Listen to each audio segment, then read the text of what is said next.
Ռիոփենի եթերում Ռենյուզի գլխավոր թողարկումն է, բարի երեկո, այսօրվա թողարկմանը դիտեք։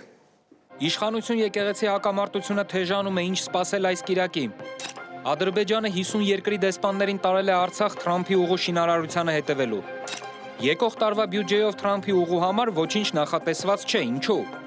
Թրամփը որոշել է սկսել միջուկային զենքերի փորձարկումներ, Ռուսաստանը նույնպես։ Եվ մեր օրերի թերևս ամենահամահունչ տոնն է, Երևանում նշում են Հելլոուինը։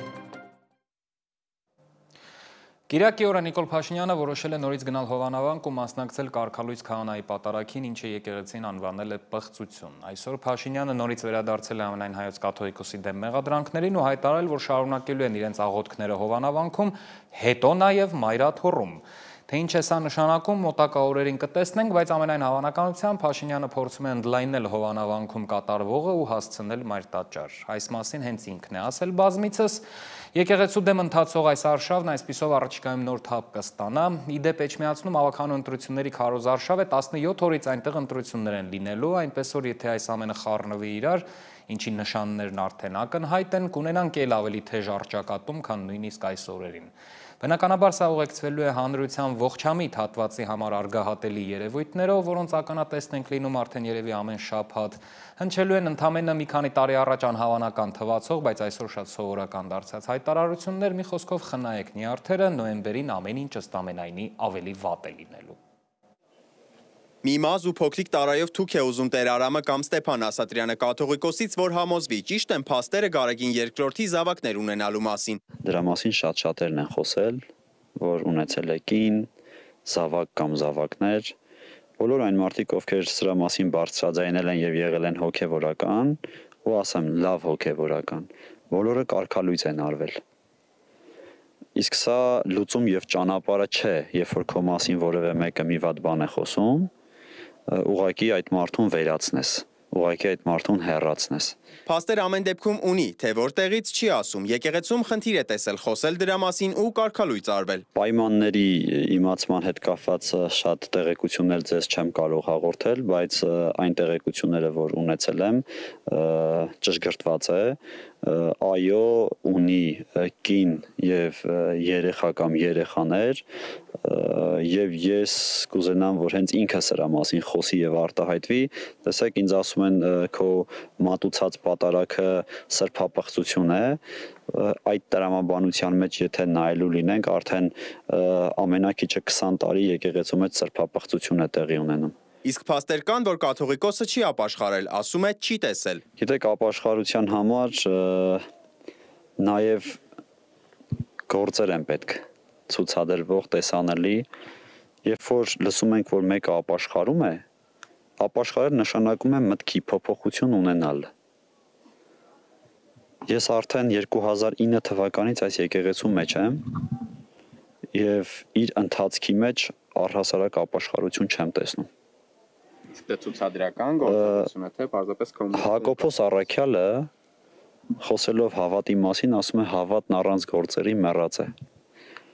Հենց այն շտապողականությունը, որ իրենք ցուցաբերեցին ու իսկ կարգալույց արեցին, սա առհասարակ ապաշխարության մասին չի խոսում, չի վկայում, չի փաստում։ Արագածոտնի թեմից եւս փորձեցինք մեկնաբանություն ստանալ։ Այս պահին ավելացնելու բան չունեն, դիրքորոշումը նույնն է։ Հովանավանքում եղածը պատարագ չի կարելի համարել։ Թեմի քահանաներից մեկից փորձեցինք նաեւ երևույթի մասին ճշտել, ինչպես է լինում ապաշխարությունը։ Պատասխանեցին, որ պատարագի սկզբում բոլորն են ապաշխարում, նույնիսկ շատ ծանր մեղքեր գործածները։ Դրանք տեսանելի չեն։ Բայց հոգեվորականներին հորդորում եմ ունենալ մի փոքր եղբայրասիրություն,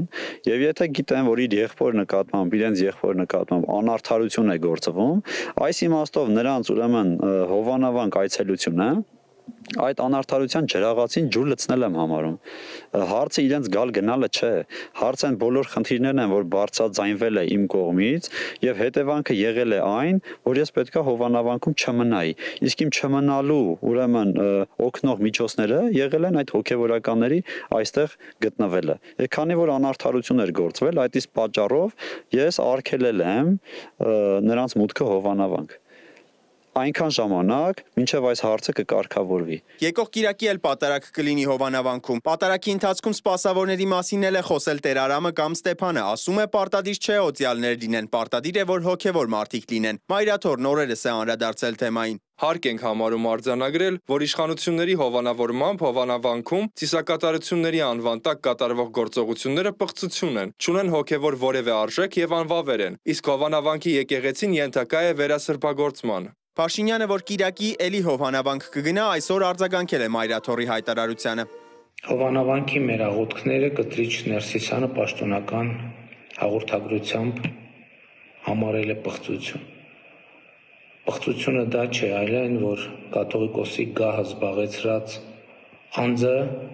կուսակրոնության ուխտը խախտել եւ երեխա որոշ տեղեկություններով երեխաներ ունի եւ այլն եւ այդպես շարունակ չասեն։ Տեր Վրդանես Քահանա Բաղալյանն էլ քաղաքական շոու է անվանում Կիրակի կայանալիքը։ Այն, որ ինքը երազում էր, շոու պատարակից էր խոսում, ֆեյք քահանաներից էր խոսում։ Ինքը ստեղծել է հենց այդ միջավայրը՝ շոու, քաղաքական շոու, նախընտրական շոու։ Եկեղեցին առևտրի հարթակ դարձնելու մասին է խոսում Փաշինյանը, ավելի վաղ ասում էր նաև, որ կառույցում KGB գործակալներ կան։ Քրեական օրենքով թե գործակալությունը, թե ապօրինի առևտուրը պատժելի են, բայց ոչ վարույթներ կան, ոչ հրապարակված փաստեր, ոչ էլ հերքումներ։ Կիրակի պատարակ կլինի նաև Էջմիածնում ամենայն հայոց կաթողիկոսի օծման եւ գահակալության 26-րդ տարեդարձի առիթով կկատարվի հայրապետական մաղթանք ու հավատացյալների երկրպագության համար դուրս կբերվի Սկևրայի Սուրբ Մասունքների տուփը։ Սիմոն Հովանիսյան, Ստեփան Տիգրանյան, Reopen Media։ Իսկ մինչև այդ Ալիևի օգնականը մոտ 50 երկրի դեսպանների տարել է կովսական, ցույց տվել երկաթգծի շինարարությունը, ասել, որ ադրբեջանական կողմի շինարարությունը մոտենում է ավարտին։ Պաշտոնապես իհարկե այս ճանապարհորդությունը անվանել են Զանգեզուրի Միջանցքի շինարարություն ու դե ակնարկել, որ մենք մեր մասը շուտով կավարտենք, կմնա Հայաստանն իր գործն անի։ Բայց թե ինչ, երբ, ինչպես օգոստոսի 8-ից հետո մինչև հիմա դեռ քննարկումներ են, թե ինչ տեսք է ունենալու Թրամփի ուղին դեռ գաղափարների տիրույթում է ու որքան հասկանում ենք շինարարության փուլին հասնելու համար երկար ժամանակ է պետք։ Ճիշտ ինչպես Աչափնյակի մետրոյի կայարանի դեպքում երկար ու ձիգ տարիներ խոսվում է այս մասին, կայարանը դեռ իհարկե չկա, բայց եկող տարվա բյուջեով 2 միլիարդ դրամ կհատկացվի նոր կայարանի կառուցման համար։ Իսկ Թրամփի ուղու կառուցման համար եկող տարվա բյուջեով ոչինչ նախատեսված չէ։ Բյուջեի քննարկումներից մի քանի այլ ուշագրավ թվեր ու տեղեկություններ ենք իմանում, եկեք դիտենք։ Ազգային ժողովի մշտական հանձնաժողովների համատեղ նիստին նախարարներն ու պատգամավորները քննարկում էին, որ ոլորտներին որքան հատկացումներ կանեն եկող 2026-ին։ Տարածքային կառավարության նախարարությունը մշակել է ջրամբարաշինության ծրագիր։ Կկառուցվի 4 նոր ջրամբար, Արթիկինը կնորոգվի։ Արդյունքում գյուղատնտեսության մեջ կներգրավվի լրացուցիչ 1700 հեկտար հողատարածք։ 1 միլիարդ դրամ ջրամբարների կառուցման համար թվով 12 ջրամբարի տեխնիկատնտեսական ուսումնասիրություն եւ 5 ջրամբարների շինարարական աշխատանքների մեկնարկը տանք, որը այս նախորդ շաբաթ, այսինքն հաստատվել է հանրային ներդրումային կոմիտեում։ Խոսքը Քասախի, Ելփինի, Լիչքի,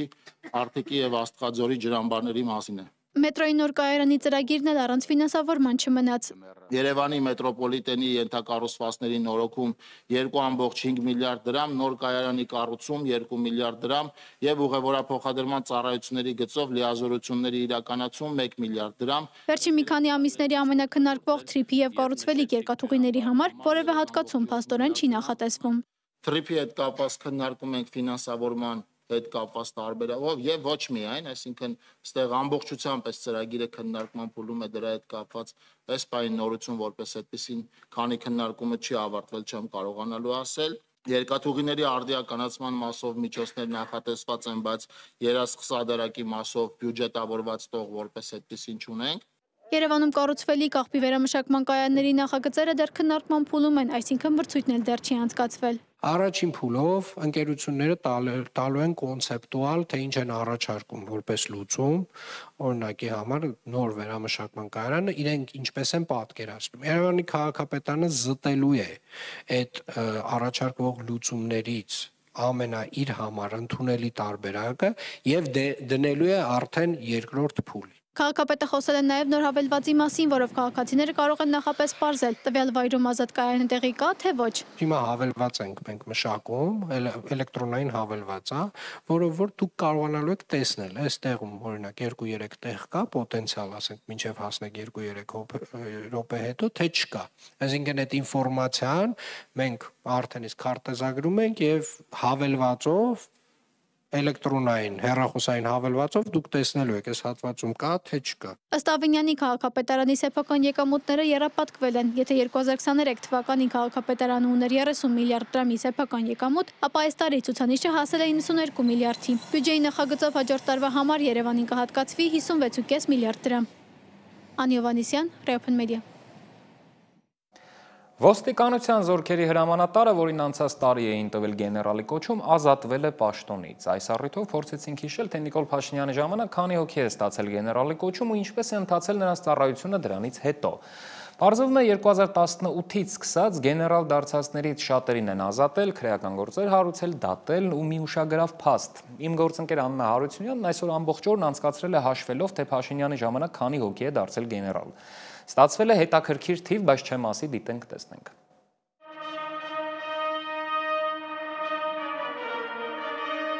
Ոստիկանության պետի տեղակալ գնդապետ Հայկ Հարությունի Բաբայանին շնորհվել է գեներալ-մայորի զինվորական կոչում։ Գեներալ Հայկ Բաբայանն ազատվել է ոստիկանության զորքերի հրամանատար ոստիկանության պետի տեղակալի պաշտոնից։ Նախագահի հրամանագրի համար հիմք է ծառայել վարչապետի առաջարկությունը եւ ինչպես հաճախ առանց հավելյալ պարզաբանումների, թե ինչու է երկրի ուժային կառույցներում ամենաբարձր աստիճան ունեցող ծառայողը ազատվում պաշտոնից։ Մանավանդ որ Բաբայանը գեներալ-մայորի կոչում ստացել էր վերջերս 2024 թվականին։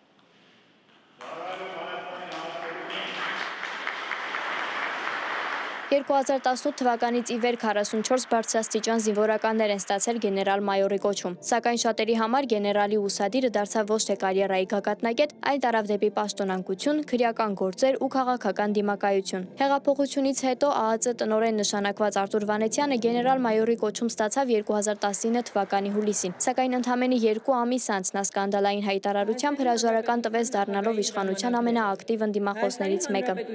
Ազգային անվտանգության ծառայության տնօրեն գնդապետ Արտուր Գագիկի Վանեցյանին շնորհվել է գեներալ-մայորի զինվորական կոչում։ Դեռ առաջին նախագահի շրջանից պետության առաջին դեմքի թիկնապահ եւ լիազորի պետ Գրիգորի Հայրապետովը գեներալ-մայորի կոչումը ստացավ Արտուր Վանեցյանի հետ նույն օրը 2019 թվականի հուլիսի 3-ին, բայց շատ շուտով վարչապետի միջնորդությամբ զորացրվեց եւ մահացավ 2022 թվականի հունվարի 1-ին։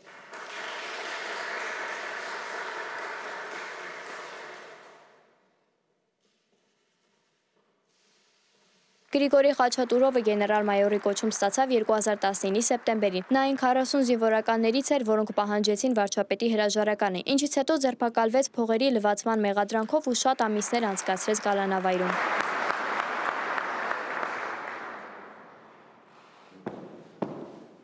Պարոն նախագահ, զինված ուժերի հրթիռային զորքերի հրետանուպետ վարչապետ գնդապետ Հարությունյանն ներկայացել է հերթական զինվորական կոչում ստանալու կապակցությամբ։ Զինված ուժերի հրթիռային զորքերի եւ հրետանու նախկին պետ Արմեն Հարությունյանը գեներալ-մայոր դարձավ 2019-ի հոկտեմբերին։ Նա ձերբակալվեց անորակ զինամթերք ընդունելու մեղադրանքով, որոնք կիրառվել են նաեւ 44-օրյա պատերազմի ընթացքում։ Հարությունյանը չի ընդունում մեղադրանքը։ Քան լավ ծառայեք, այդքան լավ պաշտպանեք մեր երկրի սահմանները։ Գնդապետ Միրայր Համլետի Պողոսյանին շնորհվել է գեներալ-մայորի զինվորական կոչում։ Պարոն գեներալ, ես սրտե շնորհավորում եմ ձեզ։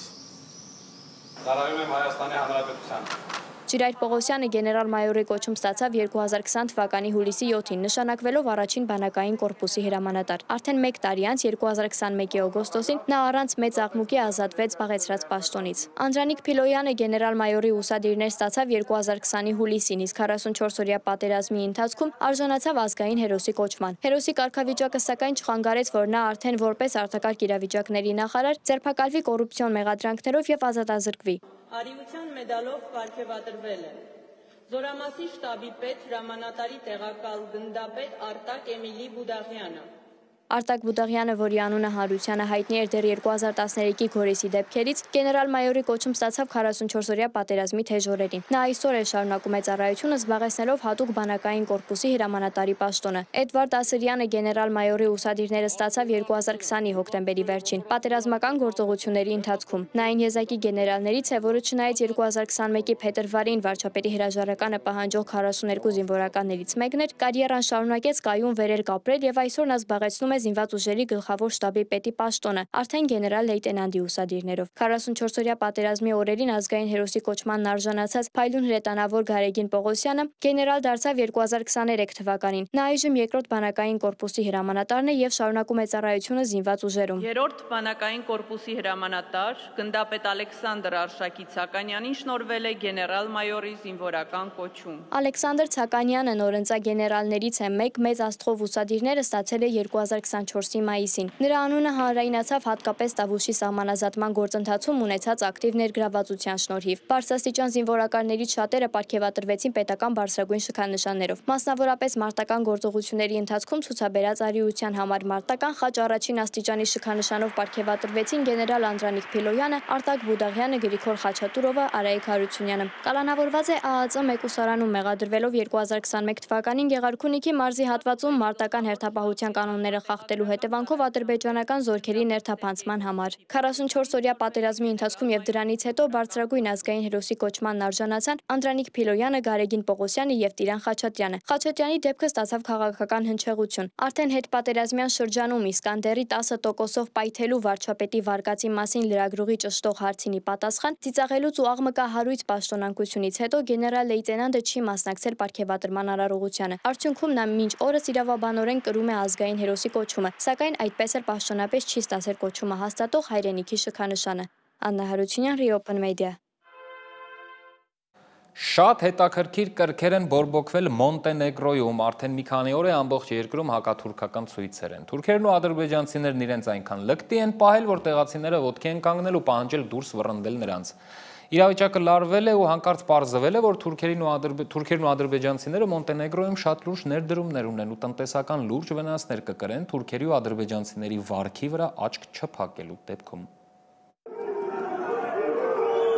Մոնտենեգրոյում չեն դադարում զանգվածային բողոքի ակցիաները ադրբեջանցիների եւ թուրքերի դեմ։ Տասնյակ հազարավոր մարդիկ պահանջում են Չեռնոգորիայից վտարել այդ երկու պետությունների քաղաքացիներին, որոնց մեծ մասը գտնվում է երկրում անօրինական, խախտելով վիզային ռեժիմը։ Ամեն բան սկսվեց Պոդգորիցայի Զաբիելո թաղամասում, երբ ադրբեջանցի եւ թուրք ներգաղթյալները դանակարեցին տեղացի մի երիտասարդի։ Նա փորձել էր պաշտպանել երիտասարդ կանանց։ Ոստիկանությունը նախ ձերբակալել է միջադեպին մասնակից մեկական թուրք եւ ադրբեջանցի կասկածյալի, ապա եւս 45-ի, խուզարկել թուրքերին եւ ադրբեջանցիներին պատկանող գիշերային ակումբները։ Ամեն բան ավելի թեժացնում էին նախկինում տեղի ունեցած դեպքերը, 9-ամյա աղջկա բռնաբարությունը, Չեռնագորուհու նկատմամբ սեռական ոտնձգությունները եւ անկարգությունները։ Մոնտենեգրոյի իշխանությունները օպերատիվ միակողմանիորեն չեղարկեցին առանց վիզայի ռեժիմը Թուրքիայի նկատմամբ, դադարեցնելու թուրքերի զանգվածային եւ անվերահսկելի ներխուժումը։ Այժմ քննարկվում է Ադրբեջանի քաղաքացիների ազատ վիզային ռեժիմը չեղարկելու հարցը։ Համաձայն վիճակագրության Մոնտենեգրոյում մշտական բնակվում է մոտ 14000 թուրք եւ չճշտված տվյալներով 3-ից 6000 ադրբեջանցի ապօրինի ներգաղթյալ, ինչը չափազանց մեծ տոկոս է կազմում 100,000 ներգաղթյալի ֆոնին, հաշվի առնելով, որ երկրի ամբողջ բնակչությունը 600,000 մարդ է։ Այս դաժան միջադեպի մասին լուրը կայծակնային արագությամբ տարածվեց մայրաքաղաքում, բորբոքելով հասարակական զայրույթի ալիքը երկրով մեկ։ Շատերի համար սա վերջին կաթիլն էր, որը խորհրդանշում էր օտարերկրացիների կողմից իրականացվող հանցագործությունների եւ տեղի բնակչության անապահովության զգացողության աճը։ Հաջորդ գիշեր Պոդգորիցայի փողոցները լցվեցին զայրացած քաղաքացիներով։ Ինքնակոչ հայրենասերներ եւ Մոնտենեգրոյի սերբական համայնքի ներկայացուցիչներ կազմակերպեցին երթեր, անցնելով քաղաքի կենտրոնական փողոցներով։ Նրանց նպատակն էր ոչ միայն արտահայտել իրենց բողոքը, այլև ինչպես իրենք էին հայտարարում, փնտրել ագրեսիվ թուրքերին եւ հարձակվողներին վանկարկելով սպանեք թուրքերին։ Ամեն գիշեր երկրի այս կամ այն բնակավայրում թուրքական կամ ադրբեջանական պատկանելության օբյեկտներ էին հրկիզվում։ Օտարերկրյա կապիտալով Մոնտենեգրոյում գործում է գրեթե 32,000 ձեռնարկություն, որոնցից գրեթե 7,000-ը թուրքական են։ Ադրբեջանական ձեռնարկությունների թիվը հայտնի չէ, սակայն անցած տարի ադրբեջանական ուղղակի ներդրումները հասել են 40 միլիոն դոլարի կամ ներդրումների ընդհանուր ցուցանիշի 7%-ին, հիմնականում անշարժ գույքի եւ ենթակառուցվածքների ոլորտներում։ Որքան էլ ներդրումները նպաստում են տվյալ երկրի տնտեսական աճին, սակայն վերլուծաբաններն ահազանգում են, որ այդ ճանապարհով Անկարան ու Բաքուն տնտեսական էքսպանսիա են իրականացնում։ Այդ երկրի հանդեպ իրենց ազդեցությունը կտրուկ մեծացնելու առումով, ինչին էլ գումարվում է թուրքերի եւ ադրբեջանցիների ագրեսիվ վարքը։ Մոնտենեգրոն կանգնած է լուրջ մարտահրավերի առաջ։ Երկիրը գտնվում է էթնիկական եւ սոցիալական հակամարտության եզրին, եւ թեև իշխանությունները փորձում են խիստ միջոցներով վերահսկել իրավիճակը, առայժմ դրանք բավարար չեն թվում հանգցնելու ատելության եւ անվստահության բռնկումները։ Պոդգորիցայի դեպքը ցույց տվեց, թե որքան հեշտությամբ կարող է քաղաքակիրթ համակեցությունը խալխլվել, երբ անտեսվում է հասարակության խորքային խնդիրները։ Դավիթ Գենջոյան, Open Media։ Դոնալդ Թրամփն այդ ընթացքում փորձելով օրակարգ վերադարձնել գլոբալ միջուկային ապառազմականացման հարցը, սկսել է ճիշտ հակառակ տրամաբանությունից։ Ամերիկան վերսկսում է միջուկային զենքերի փորձարկումները։ Որպեսզի պատկերացրեք սրա կարևորությունը, Միացյալ Նահանգները միջուկային զենք վերջին անգամ փորձարկել է 92 թվականին, 33 տարի առաջ։ Պաշտոնապես դա պետք է միջուկային մարտագլխիկների աշխատունակությունը ստուգելու համար։ Մյուս կողմից Ռուսաստանն ակտիվ արդիականացնում է իր միջուկային զինանոցը, նախագծում է նոր հրթիռներ, փորձում է պատժամիջոցների պայմաններում ինչ-որ տեխնոլոգիաներ ստեղծել։ Կարճ ասած գնում են նույն ճանապարհով եւ այս առումով կարելի է ասել Թրամփն ընդամենը համաչափ պատասխանում է։ Իրականում տեղի է ունենում նույնը ինչ մյուս խնդիրների դեպքում։ Անշարժ գույքի գործակալի տրամաբանությամբ Թրամփը փորձում է ճնշել, հետո խրախուսել, մի կողմից խոսում է ապամիջուկացման վերադառնալու մասին, մյուս կողմից անում է դրա հակառակը, որ ռուսներին դրդի վերսկսել այս խնդրի վերաբերյալ բանակցությունները։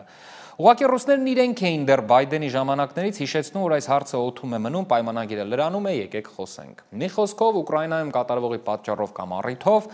գլոբալ միջուկային մրցավազքը կարող է նորից թափ հավաքել առաջին անգամ 80-ականներից հետո։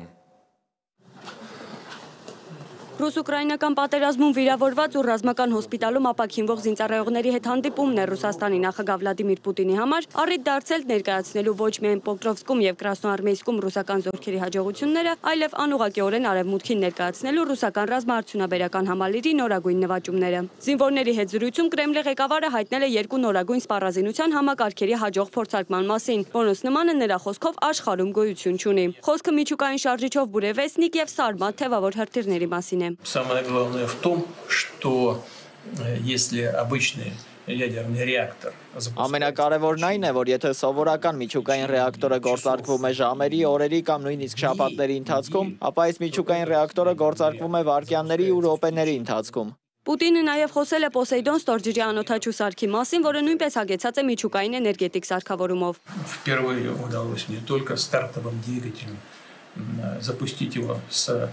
подводной лодки-носителя, Առաջին անգամ մեզ հաջողվեց ոչ միայն գործարկել այն ստորջրյա կրիչ Սուզանավից, մեկնարկային շարժիչի օգնությամբ, այլև ակտիվացնել միջուկային էներգետիկ համակարգը, որի վրա այդ սարքը որոշակի ժամանակ աշխատեց։ Իսկ ինչ զենքեր են սրանք, որոնք Դաշնության առաջնորդը ճոճում է Եվրոպայի քթի առաջ։ Պոսեյդոնը միջուկային ռեակտորով ստորջրյա անօդաչու սարք է գործնականում անսահմանափակ հեռահարությամբ։ Նրա խնդիրն է հզոր միջուկային պայթյունով ռադիոակտիվ ցունամի առաջացնել, ոչնչացնելով ափամերձ քաղաքները, շարժվելով մեծ խորություններում եւ բարձր արագությամբ այն գրեթե անորսալի է։ Սարմատը մեկ հրթիռով կարող է 10-15 միջուկային մարտագլխիկով միաժամանակ ոչնչացնել մի քանի քաղաք։ Այն կարող է կրել ավանգարդ հիպերձայնային բլոկեր, որոնք գրեթե անհնար է որսալ։ Կարող է հարվածել աշխարհի ցանկացած կետի թռչելով անսպասելի ուղղությամբ, օրինակ հարավային բևեռի վրայով շրջանցելով հակահրթիռային պաշտպանության բոլոր համակարգերը։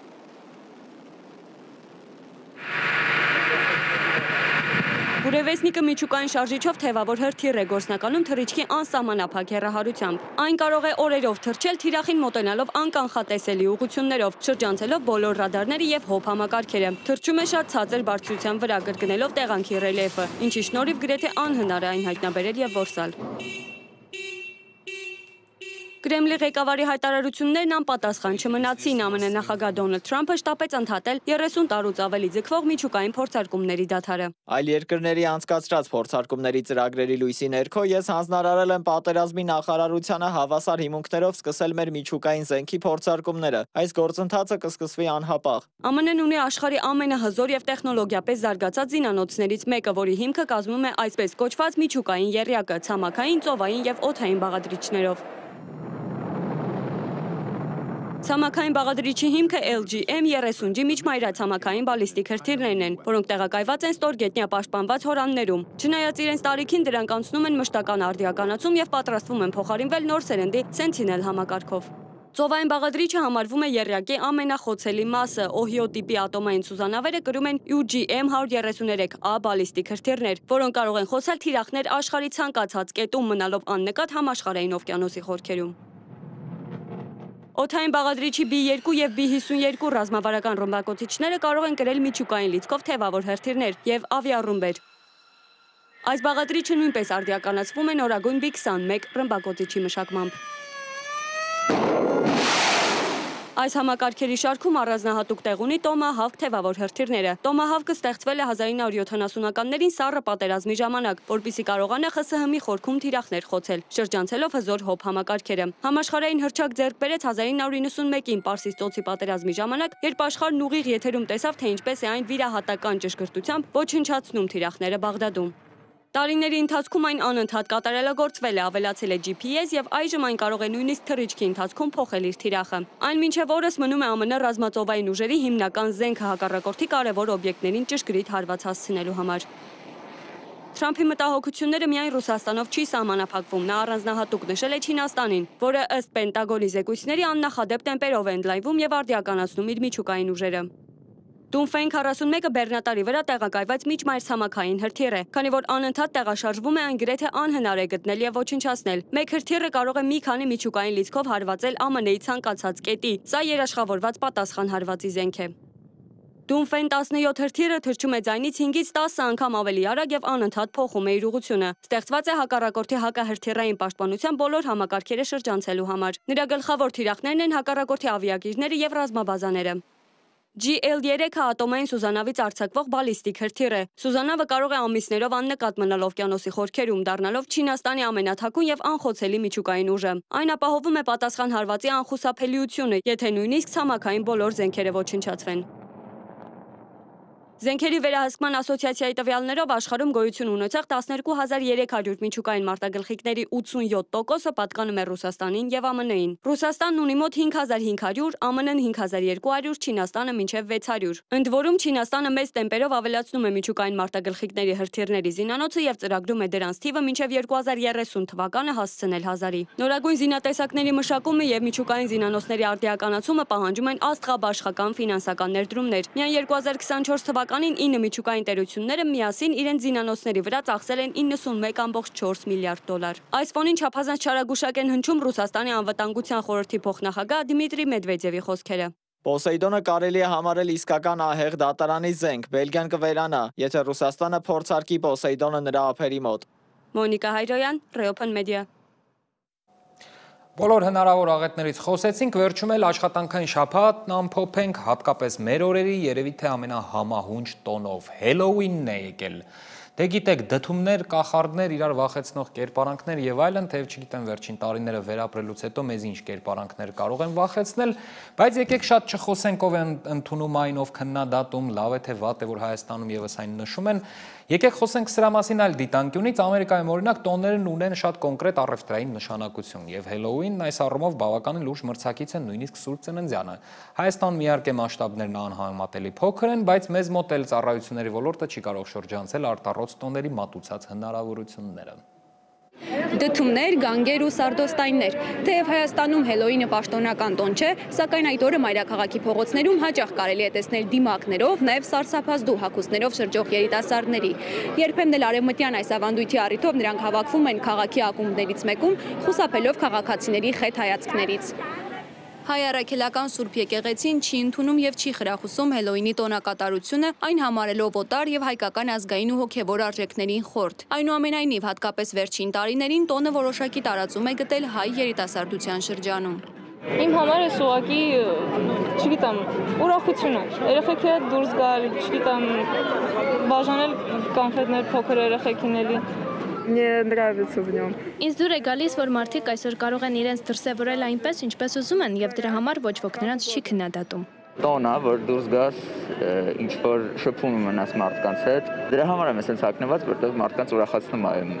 կերպարը։ Հելոուինը 5 կելտական տոն է, որն ի սկզբանե նշվում էր Իռլանդիայում եւ Շոտլանդիայում։ Ըստ ավանդության հոկտեմբերի 31-ին չար հոգիները վերադառնում են երկիր, իսկ կենդանիները պետք է վախեցնեն նրանց։ Այսօր սակայն այն ավելի շատ զվարճալի տոն է։ Հելոուինն ամենամեծ ժողովրդականությունն ունի Միացյալ Նահանգներում, Կանադայում, Մեծ Բրիտանիայում, Իռլանդիայում, Ավստրալիայում եւ Նոր Զելանդիայում։ Միացյալ Նահանգների նախագահ Դոնալդ Թրամփը եւ առաջին տիկին Մելանիա Թրամփը Սպիտակ տանն այսօր հետևել են Հելոուինի ավանդույթին, հյուրընկալելով քաղցրավենիքի համար եկած երեխաների։ Բազմաթիվ երեխաներ, մուլտֆիլմերի եւ կինոնկարների հերոսների եւ նույնիսկ հենց Թրամփի կերպարով հերթ էին կանգնել նախագահական զույգից քաղցրավենիք, ոմանք նաեւ ինքնագիր ստանալու համար։ Ի դեպ հետաքրքիր փաստ։ Հելոուինը Միացյալ Նահանգներում քաղցրավենիքի վաճառքով ավելի շահութաբեր է, քան Սուրբ Ծնունդը։ Վերջին տարիներին տոնը տարածվել է նաեւ Եվրոպայի, Լատինական Ամերիկայի եւ նույնիսկ Ասիայի որոշ երկրներում։ Հելոուինը մենակ չէ, նմանատիպ շատ անսովոր տոներ կան։ Օրինակ Մեքսիկայում նոյեմբերի 1-ից 2-ին նշում են Dia de Muertos կամ Մեռյալների տոնը։ Դրա հիմքում ընկած է այն հանգամանքը, որ այդ օրերին մահացածների հոգիները վերադառնում են իրենց հարազատ տները այցելելու սիրելիներին։ Պակաս տարօրինակ չէ նույն տոնի իտալական տարբերակը՝ Festa dei Morti։ Նոյեմբերի 2-ի գիշերը հարազատներն այցելում են գերեզմաններ ու պարում լապտերների լույսի տակ, հավատալով, որ հանգուցյալները պարում են իրենց հետ։ Ֆինլանդիայում հուլիսի առաջին շաբաթվա կիրակի օրը նշվում է կնոջը ծեծելու տոնը, երբ իրականում տղամարդիկ պետք է կնոջը ուսերին դրած հաղթահարեն 253 մետր երկարությամբ ու խոչընդոտներով լի ճանապարհ։ Տարօրինակ ու զավեշտական տոների շարքում առանձնանում է լատո մատինան կամ պոմիդորներով ճակատամարտը։ Իսպանիայում յուրաքանչյուր օգոստոսի վերջին չորեքշաբթի հազարավոր մարդիկ հավաքվում են փողոցներում եւ միմյանց ռմբակոծում լոլիկներով։ Մերի Դանիելյան, Էդգար Գուլոյան, Լևոն Ոսկանյան, Open Media։ Այսքանը առողջ եղեք, հետևեք մեզ սոցցանցերում, բաժանորդագրվեք, անփորձանք շաբաթ կիրակի եմ մաղթում ցտեսություն։